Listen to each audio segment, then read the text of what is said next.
നല്ല അടിപൊളി WR വേണത്. അതെ അതെ. ഞങ്ങളുടെ മോഡലുണ്ട് 2017 എത്ര ചോദിക്കണ്ടേ? ഇത് നമുക്കൊരു 750 കൊടുക്കാം. 750 കൊടുക്കാം. എന്തെങ്കിലും കുറച്ച് കൊടുക്കാം. കൊടുക്കാല്ലേ? ലോൺ എത്ര കയറും? ഏകദേശം ഫുള്ള് കയറും. ഫുൾ ഓൺ റീപ്ലേസ് കയറുന്ന ഗ്യാരണ്ടി വണ്ടി. ഫുൾ ഓൺ കൊടുക്കാം.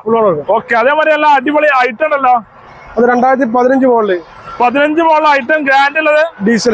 ഡീസൽ വണ്ടിയാണ് അല്ലേ? അതെ. ഓക്കെ. എത്ര ചോദിക്കണ്ടേ? നമുക്ക് 3 റുപ്യ.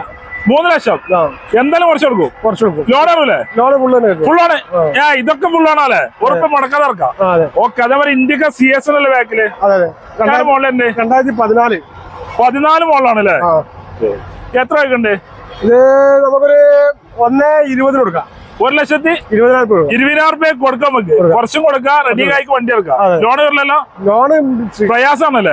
അങ്ങനത്തെ വണ്ടി ആകുമ്പോ അങ്ങനെയാണല്ലേ? പിന്നെ അൾട്ടോ ഉണ്ടല്ലോ. ആൾട്ടോ 2005 LX 60 റുപ്യ കൊടുക്കാം. വെറും 60,000 രൂപയ്ക്ക് 2005 മോഡൽ LX 5 വർഷം പേപ്പർ ഉണ്ട് ഉള്ള വണ്ടി. Okay. Honda city automatic. 2010 model. 10 മോഡലാണ്. എത്ര വൈകുണ്ട്? നമുക്ക് 2,65 കൊടുക്കാം. 2,65,000 രൂപയ്ക്ക് വണ്ടി കൊടുക്കാം. ഗ്യാരണ്ടി വണ്ടി. നല്ല വണ്ടി. അതെ. ഈക്കോ എങ്ങനെ? ഇത് 2020 മോഡല്. 5 സീറ്റ് AC വണ്ടി. എത്ര വൈകുണ്ട്? 3,95 കൊടുക്കാം. 3,95,000 രൂപ കുറച്ചുകൂടി കൊടുക്കും. മാക്സിമം ലോൺ കയറും. അതെ.